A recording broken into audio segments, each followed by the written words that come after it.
Good morning, students. Yesterday we had learned about how microorganism harmful for us.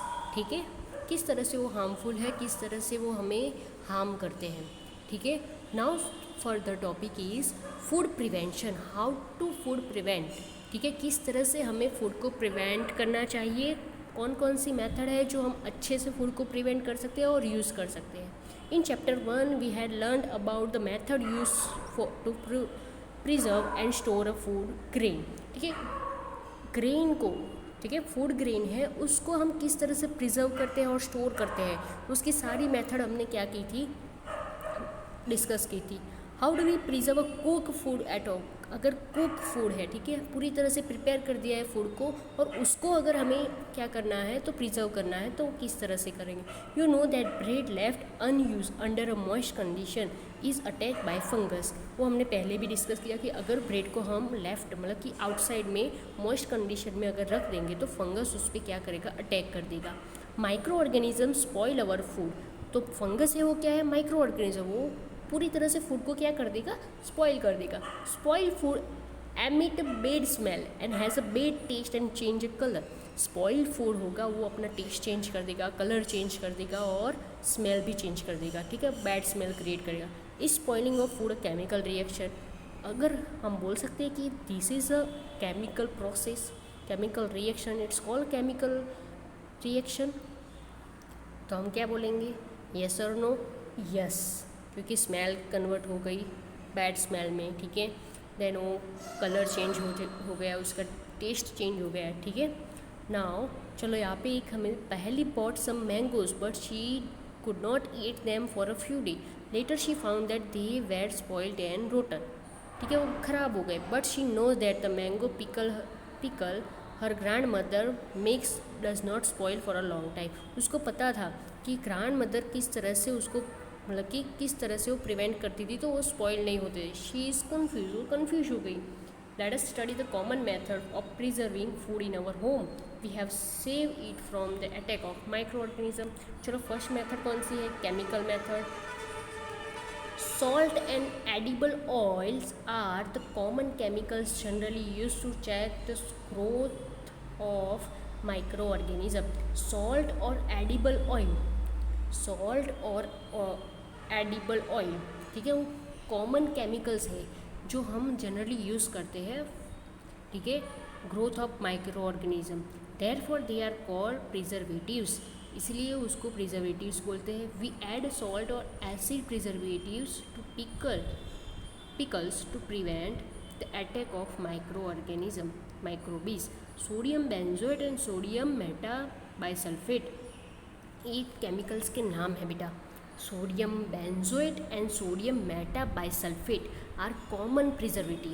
They are also use in jams and squashes to check their spoilage. अगर हमें कोई चीज़ spoil हो चुकी है या नहीं हुई है वो अगर चेक करना है तो हम सॉल्ट और एडिबल ऑयल से भी कर सकते हैं. और ये जो दो एग्जाम्पल दिए हमें केमिकल के, उससे भी हम क्या करते हैं तो स्पॉइलेज हुआ है या नहीं हुआ है वो चेक करते हैं. ठीक है, कौन कौन से, तो sodium benzoate and sodium metabisulphite. Preservation by common salt. अब कॉमन सॉल्ट के थ्रू हम किस तरह से प्रिजर्व करेंगे, तो common salt has been use to preserve meat and fish for each. थोड़े टाइम के लिए हम फिश और मीट को क्या करेंगे, उसमें प्रिजर्व कर सकते. पूरी तरह से उसमें हम सॉल्ट उसके ऊपर डाल देंगे, पूरी तरह से उनको कवर कर देंगे. मीट और fish are cover with a dry salt to check the growth of bacteria. ठीक है, पूरी तरह से उसे कवर कर देंगे. Salting is also use to preserve amla, raw mangoes and turmeric. ठीक है, हम नहीं वो मैंगोज मतलब कि सॉल्टेड और टर्मेड. ठीक है, उन सबको येलोइश मैंगोज, हम कच्ची कैरी होती है तो उसको हम प्रिजर्व करने के लिए सॉल्ट और टर्मरिक पाउडर्स, ठीक है, उसमें ऐड करके दोनों को मिक्स करके हम प्रिजर्व करते हैं. आंवला को भी हम क्या करते हैं लॉन्ग टर्म के लिए धूप में रख देते हैं और वो भी सॉल्टी होते हैं. Preservation by sugar.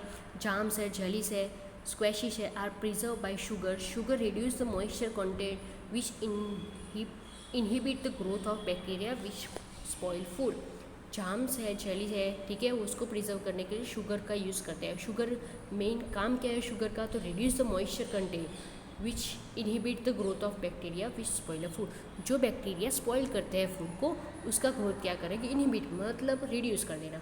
Preservation by oil and vinegar, oil और विनेगर से किस तरह से प्रिजर्वेशन करते हैं, तो use of oil and vinegar prevent spoilage of pickles, ठीक है, वो पिकल्स है उसकी स्पॉइलेज क्या करते हैं, तो रिड्यूस कर देते हैं। Because bacteria can not live in a such environment, वो ऑयल और विनेगर की जो एनवायरनमेंट क्रिएट करते हैं उसमें वो स्टे नहीं कर पाते। Vegetables, fruit, fish, meat are often preserve by this method. Vegetable, fruit है, फिश है, मीट है, वो सारे हम ऑयल और विनेगर से क्या कर सकते हैं, प्रिजर्व कर सकते हैं। Heat and cold treatment, you must have observe your mother boiling milk before e store और अस। पहले ही मार्केट से अगर जब भी हम मिल्क क्या करते हैं, ठीक है, अमूल मिल्क गोल्ड की जो बैग्स है, ठीक है, वो अगर मार्केट से लाते हैं तो तुरंत क्या फ्रिज में रख देते हैं हम, नहीं, मम्मी क्या करती है, तो पहले उसको बॉईल करती है, क्योंकि boiling kills many micro organism. Boiling क्या करेगा, माइक्रो ऑर्गेनिज्म है उसको किल कर देगी। सो मिल्क है वो हमें 2-3 दिन के लिए क्या हो जाएगा, अच्छे से प्रिजर्व हो जाएगा। Similarly we keep our food in a refrigerator, हम क्या करेंगे, हमारा जो भी फूड है उसको रेफ्रिजरेटर में पुट कर देंगे, तो लो टेम्परेचर, वहाँ पे टेम्परेचर क्या है, लो, तो माइक्रो ऑर्गेनिज्म लो टेम्परेचर में ग्रोथ नहीं कर पाते हैं, ठीक है, इसलिए क्या हो जाएगा, फूड स्पॉइल नहीं होगा। Pasteurized milk can be consumed without boiling as it is free from harmful microbe। Pasteurized जो मिल्क होता है वो हम एज बॉइलिंग किए बिना ही कंज्यूम कर सकते हैं। The milk is heated to about 70 degree to 15 या 30, 70 डिग्री फॉर 50 या 30 second and then suddenly chill and store.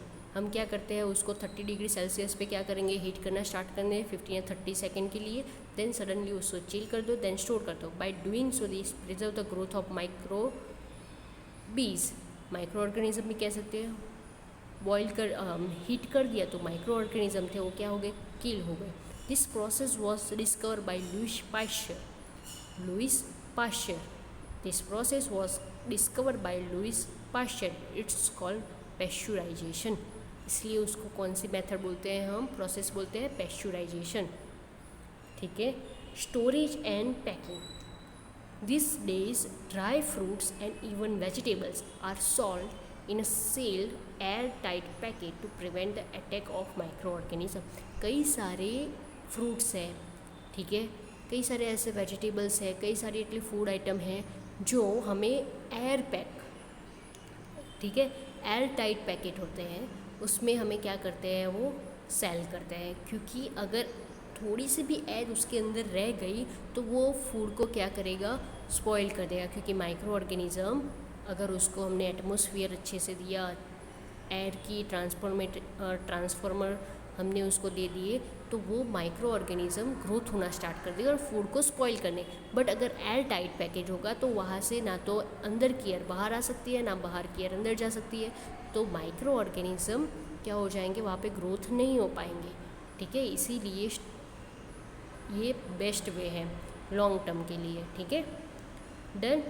Now further topic is nitrogen fixation. Class 6 और 7 में हमने थोड़ा बहुत तो पढ़ा हुआ है कौन सा बैक्टीरिया है, ठीक है, जो नाइट्रोजन फिक्सेशन के लिए रिस्पॉन्सिबल है, तो राइजोबियम, ठीक है। ये सब कुछ हमने थोड़ा बहुत तो पढ़ा है हमने, ठीक है। बट फर्दर हम थोड़ा डिस्कस करेंगे डीपली, ठीक है। डिस्कशन क्या है, तो डीपली है what is the nitrogen cycle, what is the structure, ठीक है, किस तरह से वो नाइट्रोजन को फिक्स करता है। Done. The last topic of this topic chapter we will discuss in next class, ठीक है, on Monday. Today we stop here. Done. समझ में आ गया सबको, how to prevent food, how to preservate the food, cook food, ठीक है। So we will meet in next class on Monday. Thank you.